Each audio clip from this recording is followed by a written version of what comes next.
Hi everyone, it's Brian with Your Paranormal. It's Paranormal 101. We're talking about equipment, and here's 3 tips that we want to give you about equipment. First one is to do your research. When you're doing your research, you should look up all the equipment possible out there and what makes sense to you, like what are your have-to-haves, what are some that might be out of your price range or extras that you can work towards.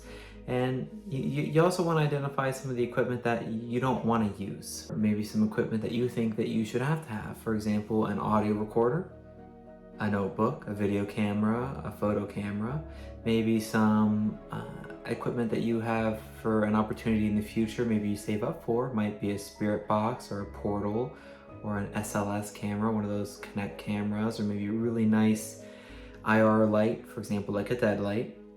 And maybe some of the equipment that you might not want to use could be the SLS camera, because you don't really feel like it offers the validity of evidence that you're looking for, or even, for example, maybe a portal. You don't really find too much value or validity in that as well. But you as a group, you can do research and you can figure out for yourself what you enjoy. The second tip is try to identify the equipment that you already have. I'm sure you and your team have flashlights lying around and extra batteries, maybe even photo cameras or notebooks, so you don't necessarily have to buy them or save up for them in the group. You can go ahead and just reuse some of the stuff that you already have. And lastly, tip number 3 is really don't forget the things that you might underestimate, which could be the cost of batteries, extra SD cards, anything for IR for your video cameras, and just the time that, as a resource, time that it's going to take to logistically transport or store all of your equipment.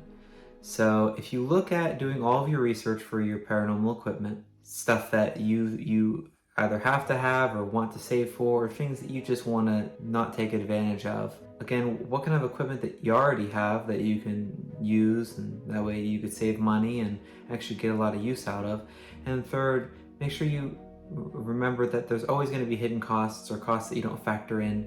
And as long as you're flexible and you can pivot and kind of account for those, maybe like a little wiggle room in your budget, then you're going to have a successful time with your paranormal adventure in terms of equipment.